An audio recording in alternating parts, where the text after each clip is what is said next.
Casey Holt, 29, a skeptical outdoor vlogger who investigates lost towns and local legends. He sets out to document what's left of Ravenwood. But the forest doesn't want to be filmed, and the legend doesn't want to stay quiet. Title: Lost in Ravenwood, the legend that refused to die. The first red flag was how hard it was to find. Casey had mapped at least 24 ghost towns over the years. Forgotten mining camps, sunken lake settlements, even Cold War bunkers. Ravenwood? It wasn't even a blip. Locals in the nearby town of Elder Grove warned him off. One man at a gas station just said, "If you go in, don't follow the music." That's how it starts. Casey figured it was typical backwoods paranoia. He had a drone, 2 GPS trackers, 3 cameras, and 200,000 subscribers. Ravenwood was going to be great content. The trailhead was choked with weeds and silence. No signage. Just an old wooden post with something carved in it. Turned back by 3 p.m. He'd hiked 2 hours into dense forest, and that's when things got strange. His drone feed cut out mid-flight. His compass spun even though there was no metal nearby. And somewhere between mile marker 1.8 and 2.4, the trail changed. Trees closing in tighter, air colder. That's when he found the archway. Old rotted wood, moss-covered, hanging crooked. It read Ravenwood, barely legible. He stepped under it, and the forest went silent. He found the first house 100 yards in. Collapsed roof, shattered windows. But inside, someone had been there recently. A circle of salt on the floor. A wire recorder from the 1950s. And on the wall, scratched deep into plaster, "We never left." Casey lifted his camera. Hit record. And for the first time in his career, the red light wouldn't turn on. Then, faintly, from the woods behind him, music, old, warped, a piano melody, playing by itself. Casey turned slowly. The music drifted through the trees. Faint, off-key, but deliberate. Not wind, not a bird call. An old, tinny piano tune, like something from a broken player in an abandoned parlor. It echoed oddly. The kind of echo that didn't fade, just circled around your ears until it made your skin itch. He stepped outside the cabin, slowly scanning the forest. No movement, no light. The trees stood perfectly still. Then he checked his phone. 3:13 p.m. He could have sworn it had been 3:13 when he walked into Ravenwood. He moved toward the sound, deeper into the woods, flashlight out, even though the sun should still be up. After 5 minutes, the music stopped. Just like that. Cut mid-note. Then ahead. Another house. This one was 2 stories tall, mostly intact, paint peeled from every side, windows dark. A single swing hung from a dead tree out front, gently swaying without wind. Carved into the door, in large block letters, "Do not look in the mirrors." Inside, it was colder than outside. His breath fogged. There were mirrors everywhere, propped in corners, bolted to walls, some cracked, some fogged. But none reflected correctly. He tried to catch his own face in one of them and saw nothing, just the room behind him. No sign of him at all. Then one mirror flickered. For a split second, it showed a boy standing behind him. When he turned, nothing, but the back of his neck felt hot, like breath had passed over it. Back in the front room, Casey noticed the piano. Upright, dust-covered, keys missing. He raised his mic, just habit now, and asked aloud, "Who's playing?" The keys pressed down, on their own. 3 slow notes, then the recorder in his bag clicked on by itself, and began to play back his own voice. Not what he'd just said, something from earlier. "If I disappear, they'll find this. They'll know what you did." His hands trembled. He hadn't said that. Not yet. Chapter 3. The Ones Who Stayed. Casey stepped away from the piano, recorder still humming in his back. He pulled it out, pressed stop, but the playback kept going. "You should have left when you heard the music."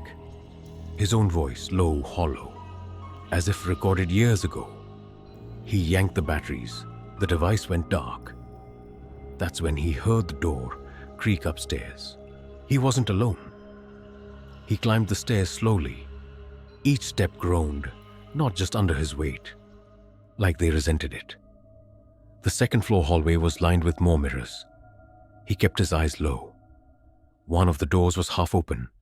Inside, a bedroom. Rotten sheets, overturned dresser, dust everywhere.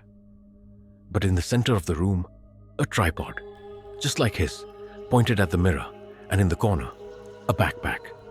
Inside, batteries, notebooks, a broken GoPro.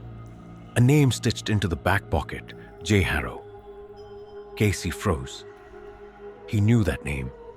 Jamie Harrow, a legend in urban explorer forums. Disappeared 3 years ago. Last seen, headed to Ravenwood. Everyone assumed he'd faked it or gotten lost in a different part of the forest. Casey pulled out Jamie's notebook. The last entry was smeared with water damage, but one line was still legible. "It only lets you leave if you bring someone else back in." The house suddenly creaked. Not one board, but all of them, like it was shifting. He rushed to the stairs, but the hallway behind him had changed. Longer, narrower. A mirror hung at the end, reflecting not the hallway, but a cabin. The first one Casey had entered, and in that reflection, someone stood waiting. Casey squinted. It was him, but the mirrored version was smiling. Back downstairs, the front door was gone. Just a wall now. Same paint, same dust, no sign of hinges. The windows showed forest, but not the forest he came through. Older, darker, like it hadn't seen sun in decades. He turned, heart racing, and the piano began playing again. This time the melody wasn't broken. It was deliberate, slow, familiar. He'd heard it before, in one of Jamie's old YouTube videos, right before the feed cut out. Casey ran, back through the house, upstairs that didn't lead the same way down, through a hallway that felt too narrow, past mirrors that now reflected movement even when he stood still. The house wasn't a structure anymore. It was a maze, and something inside it knew him now. He finally broke into a back room. A child's nursery, long abandoned. Toys lay rotted in a collapsed crib.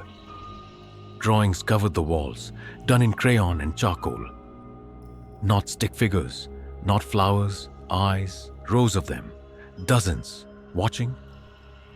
Underneath each, one word scratched in jagged lines: "Stay."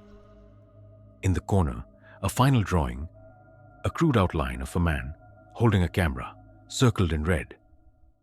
And below it, in writing that looked fresher than the rest: "He brought you. You bring the next." Casey backed out of the room, bumping into a mirror. He didn't mean to look, but he did, and the reflection wasn't him anymore. It was Jamie Harrow, mouth open like screaming. But no sound. Then the reflection grinned, and its eyes turned black. He smashed the mirror with his flashlight. Glass shattered everywhere, but the wall behind it didn't exist. Just open air, like the mirror had been a doorway. He leaned in, shining his light. It was the first cabin again. Empty, silent, same salt circle. But now the recorder was playing again, voice trembling. "I'm sorry. I didn't want to, but I had to get out." It was Jamie's voice. Then silence. Then one more whisper. "Your turn." Casey turned to run, but a new figure stood in the hall. Familiar outline, identical backpack, him, staring, smiling. Casey stepped back. His double stepped forward, same face, same gear, Same hesitation in its stance, like it hadn't figured out what it was yet, but knew what it wanted. He turned and bolted. The hallways twisted again, doors where walls had been, mirrors leading into rooms he hadn't entered. The air grew thicker, harder to breathe, like the house was exhaling against him. Then, a flash of light. A mirror, tall, unbroken, stood in front of him at the end of a narrow hallway. His reflection was there. This time, it looked like him again, but its lips moved before his did. It whispered, "Stay, and we let someone else go." His hand trembled as he reached for the mirror. It was cold, solid, until it wasn't. His fingers passed through like water, and behind the glass, faces, dozens, Jamie, others, all watching, not angry, not scared, just waiting. Then he heard it. Footsteps, not his, coming from behind him fast, his other self, catching up. Casey had a choice. Run forever through a maze built to keep him, or go into the thing that had been calling to him from the start. He stepped through the mirror, and the world went black.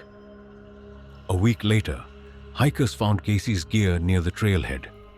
Camera, backpack, phone. Untouched, but no sign of him. They say Ravenwood isn't real. Just a logging myth, but online, a new video surfaced under Casey Holt's old channel, titled only, "I Found Ravenwood." It's 1 minute long. Just a mirror. And behind the camera, Casey's voice whispers, "It's your turn now." You've been listening to Haunted Chronicles. If you hear music in the woods, don't follow it. Some legends don't fade. They just wait for someone new to believe in them. Subscribe for more true-feeling horror stories that never stay buried. Like, share, and remember, if you find Ravenwood, you were never supposed to leave. Haunted Chronicles, where every echo might be someone still trapped inside.